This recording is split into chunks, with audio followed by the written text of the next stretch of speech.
আজকে ব্যাংককে আমাদের থার্ড ডে, আর আমরা বেরিয়ে পড়েছি ব্যাংকক সিটি ঘুরতে। আজকে অনেকগুলো জায়গায় যাব। ফার্স্টে যাব দ্য গ্র্যান্ড প্যালেস, এটা খুব ফেমাস একটা ডেস্টিনেশন বলতে পারো।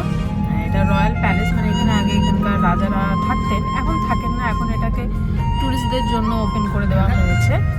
আর তারপরে যাব আমরা ওয়াট ফো, আর এরকম আরও বেশ কয়েকটা জায়গা আছে যেগুলো আমরা আজকে কভার করব। প্রায় 5টা মন্দির আছে, মানে এখানকার যে বৌদ্ধিস্ট টেম্পল যেগুলোকে বলে সেখানে যাব আজকে, সেগুলো ঘুরবো। আজকে যিনি আমাদের সারথি উনিও একজন লেডি, দেখো গাড়িতে। মা মাম তো আমরা সবাই আজকে বেরিয়ে পড়েছি, গিয়ে দেখাবো প্রত্যেকটা জায়গা ঘুরে ঘুরে কিরকম কি না। সব জায়গায় হাতে ক্যামেরা অ্যালাউড থাকবে না, বাট যতটুকু পারবো দেখিয়ে দেবো। এরকম মিষ্টি মিষ্টি ট্রাভেল ভিডিও দেখার জন্য আমার চ্যানেলকে অতি অবশ্যই সাবস্ক্রাইব করে নিও।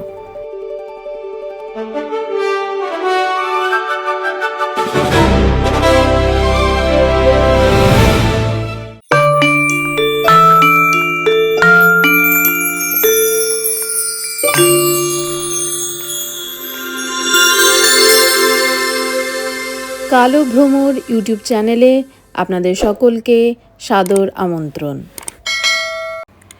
ভিডিওর ইন্ট্রোডাকশন থেকে তো বুঝেই গেছো যে আজ আমরা ব্যাংককের সিটি ট্যুর করব এবং এখানে বেশ কয়েকটা প্রসিদ্ধ জায়গা দেখব আজকে আমরা।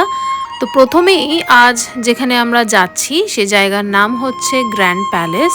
আমাদের গাড়ি এখন এগিয়ে চলেছে গ্র্যান্ড প্যালেসের মূল ফটকের দিকে।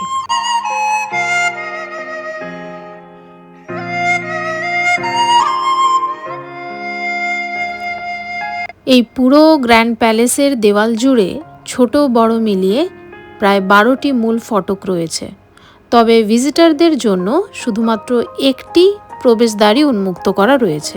আমরা ঠিক সেই প্রবেশদ্বারের কাছেই এগিয়ে চলেছি।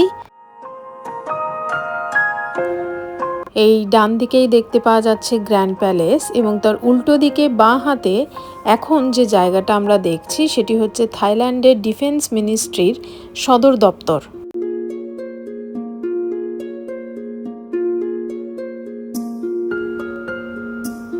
মূল প্রবেশদ্বারে পৌঁছানোর জন্য আমাদের বেশ ভালোই ঘুরে ঘুরে যেতে হচ্ছে, কারণ মূল প্রবেশদ্বার যেখানে, অর্থাৎ ভিজিটারদের জন্য যে প্রবেশদ্বার উন্মুক্ত রয়েছে সেটা এখান থেকে একটু সময় লাগে যেতে।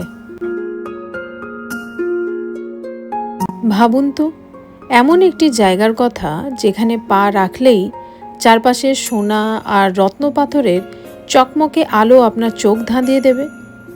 থাইল্যান্ডের রাজধানী ব্যাংককের ঠিক বুকেই লুকিয়ে আছে এমন এক রাজকীয় বিস্ময়, দ্য গ্র্যান্ড প্যালেস। আজ আমরা জানব থাই রাজপরিবারের এই অবিশ্বাস্য প্রাসাদের ভেতরের কিছু গোপন ও আকর্ষণীয় গল্প।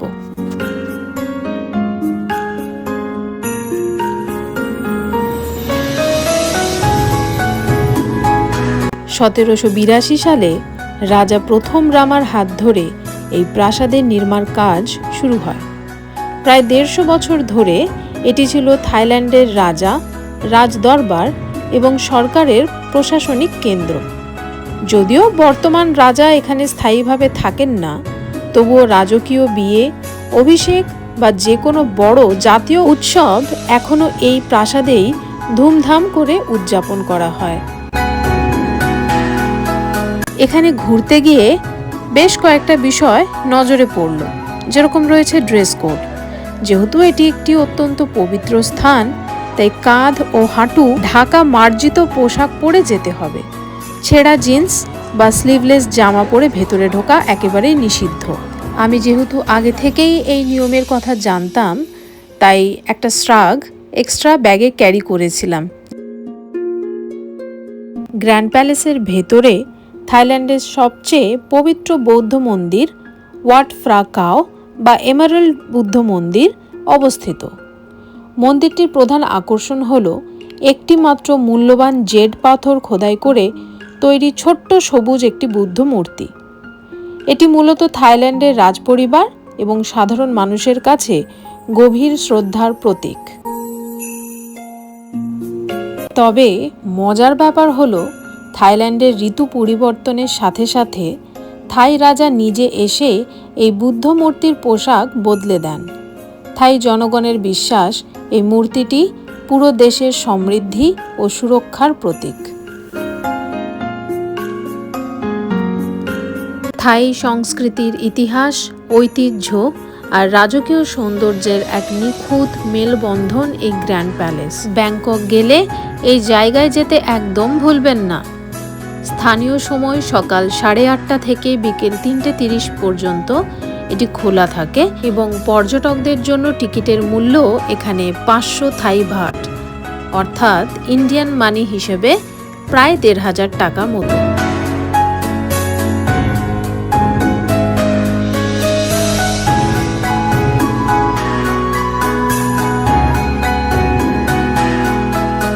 গ্র্যান্ড প্যালেসের ভ্রমণ সম্পূর্ণ করে এবারে আমরা এগিয়ে চলেছি আমাদের দ্বিতীয় ডেস্টিনেশনের উদ্দেশ্যে। আজ আমরা যাব ওয়াট ফো বা রিক্লাইনিং বুদ্ধা দেখতে।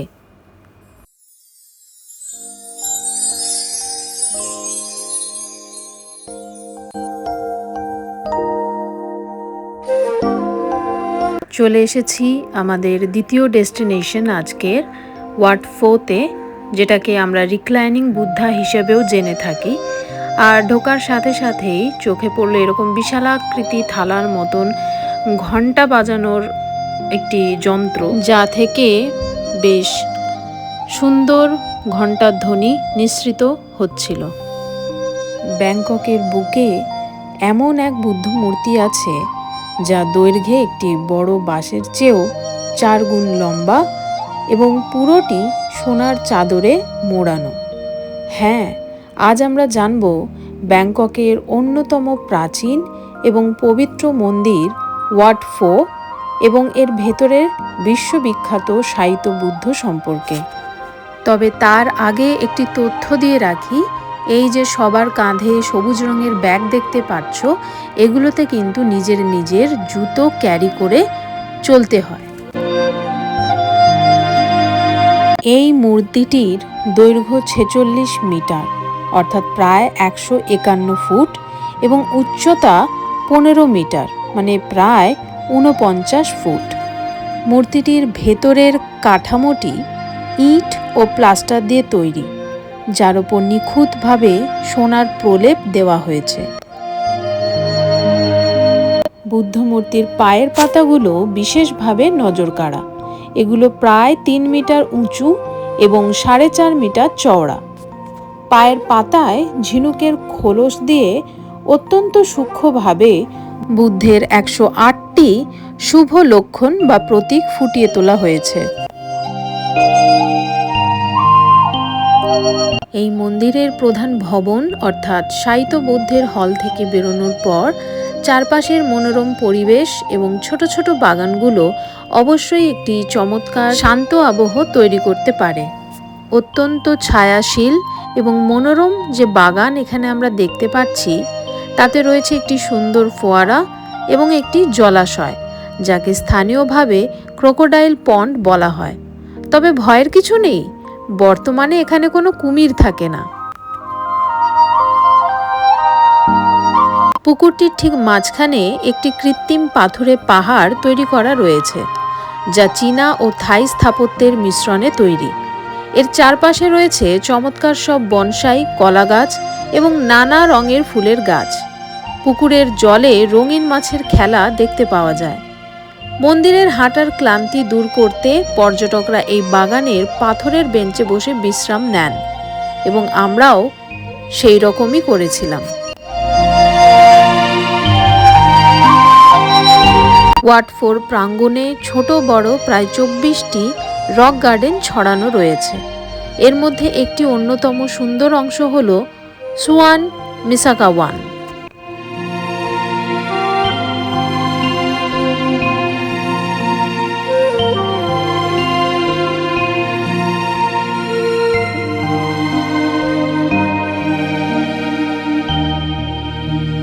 এখানে প্রবেশের জন্যও রয়েছে বেশ কিছু পোশাকের বিধিনিষেধ। যেহেতু এটিও একটি অত্যন্ত পবিত্র স্থান, তাই হাঁটু ও কাঁধ ঢাকা পোশাক পরে তবেই ভেতরে যেতে পারবে। স্লিভলেস বা ছোট হাফ প্যান্ট পরা একেবারেই চলবে না। এবারে আসি টিকিট এবং সময়ের কথায়। সাধারণত সকাল 8টা থেকে সন্ধ্যা 6:30 পর্যন্ত খোলা থাকে এবং টিকিটের বর্তমান মূল্য 500 থাই ভাট পার পারসন ট্যুরিস্টদের জন্য।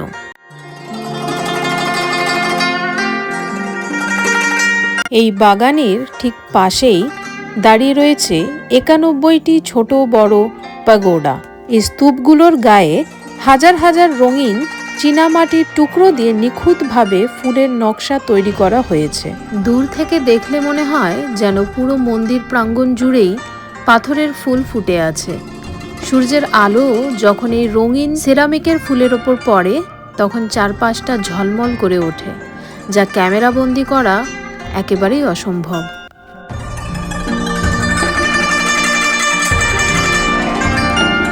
ওয়াট ফো আসলে একটিমাত্র মন্দির নয়, এটি একটি বিশাল মন্দির কমপ্লেক্স, যা থাই ভাষায় ওয়াট নামে পরিচিত হয়। এই পুরো চত্বরের ভেতর প্রধান প্রধান বুদ্ধমূর্তি রাখার জন্য এবং প্রার্থনার জন্য প্রধানত 5টি বড় মন্দির ভবন বা হল রাখা রয়েছে।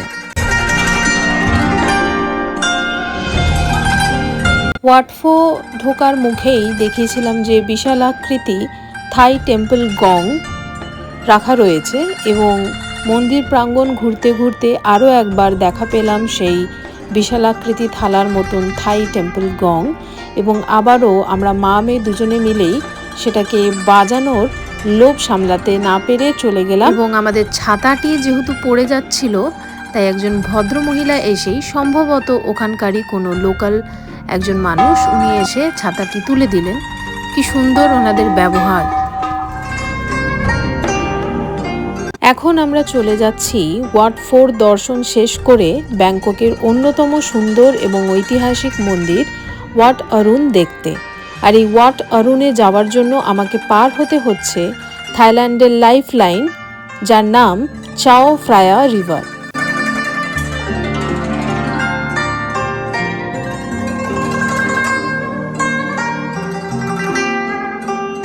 এটি হলো মূল প্রবেশদ্বার ওয়াট অরুণ দেখতে যাওয়ার। তাই এখন আমরা এই পথেই রওনা দেব এবং তারপর ভেতরের দৃশ্য দেখাবো।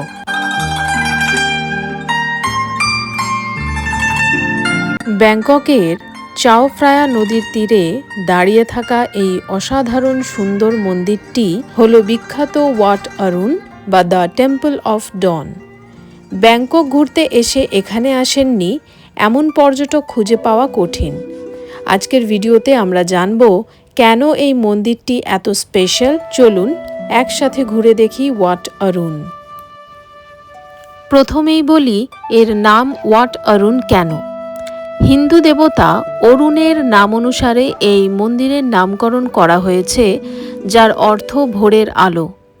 1767 সালে রাজা তাকসিন যখন নতুন রাজধানী স্থাপন করতে এখানে আসেন, তখন ঠিক ভোরের আলোয় প্রথম এই মন্দিরটি তার চোখে পড়েছিল।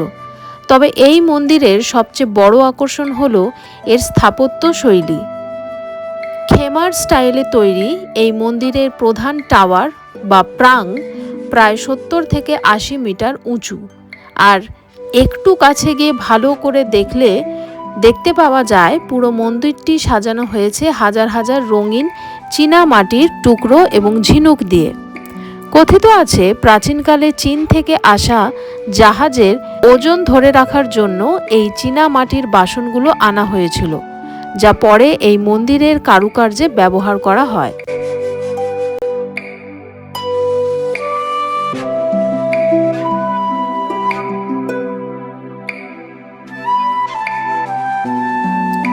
ওয়াট অরুণের মূল টাওয়ারের 4 কোণায় আরও 4টি ছোট টাওয়ার রয়েছে, যা হিন্দু বিশ্বাস অনুযায়ী বিশ্ব ব্রহ্মাণ্ডের রক্ষাকর্তা বায়ু দেবতার উদ্দেশ্যে উৎসর্গীকৃত।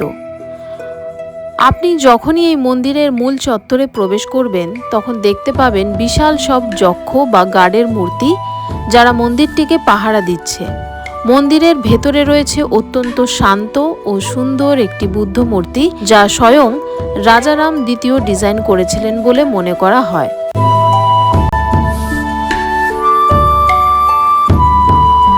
এবারে জানাই কিছু জরুরি তথ্য। যেহেতু এটি একটি পবিত্র ধর্মীয় স্থান, তাই এখানে আসার জন্য পোশাকের কিছু নিয়ম মানতে হয়। কাঁধ এবং হাঁটু ঢাকা পোশাক পরেই আসতে হবে যদি তেমন পোশাক না থাকে। তবে মন্দিরের বাইরে থেকেই থাই ঐতিহ্যবাহী পোশাক ভাড়া পাওয়া যায়। আজকাল অনেক পর্যটকই এই সুন্দর থাই পোশাক পরে এখানে দারুণ সব ছবি এবং রিলস তৈরি করেন, যদিও আমি তা করিনি। মন্দিরের এন্ট্রি ফি বা টিকিট মূল্য বর্তমানে জনপ্রতি 200 বাট, অর্থাৎ ইন্ডিয়ান মানি হিসেবে প্রায় 600 টাকার কাছাকাছি। যদিও এই মন্দিরের নাম ভোরের মন্দির, তবে স্থানীয়দের মতে এটি দেখার সেরা সময় হলো বিকেলবেলা। কিন্তু আমরা এতটা সময় দিতে পারিনি, কারণ আমরা প্রচণ্ড টায়ার্ড ছিলাম। সকাল থেকে বেরিয়ে ব্যাক টু ব্যাক আমরা 3টে জায়গা গিয়েছি এবং তারপরে আরও 2টো জায়গা যাওয়ার ছিল, কিন্তু একই রকম জায়গা হওয়ার দরুন আমরা বাকি 2টো জায়গা স্কিপ করেছি। কারণ এরপর আমরা আবার হোটেলে গিয়ে ফ্রেশ হব এবং তারপর রয়েছে আমাদের চাও ফ্রায়া রিভার ক্রুজ। এরপর যে ভিডিও আসতে চলেছে সেখানে দেখতে পাওয়া যাবে চাও ফ্রায়া রিভার ক্রুজে আমরা ঠিক কেমন এনজয় করি। তো ততক্ষণ অবধি টাটা, সবাই ভালো থেকো, সুস্থ থেকো আর পরবর্তী ভিডিওর জন্য অপেক্ষা করতে থাকো। চলো তাহলে আজকে এখানেই শেষ করছি ভিডিও।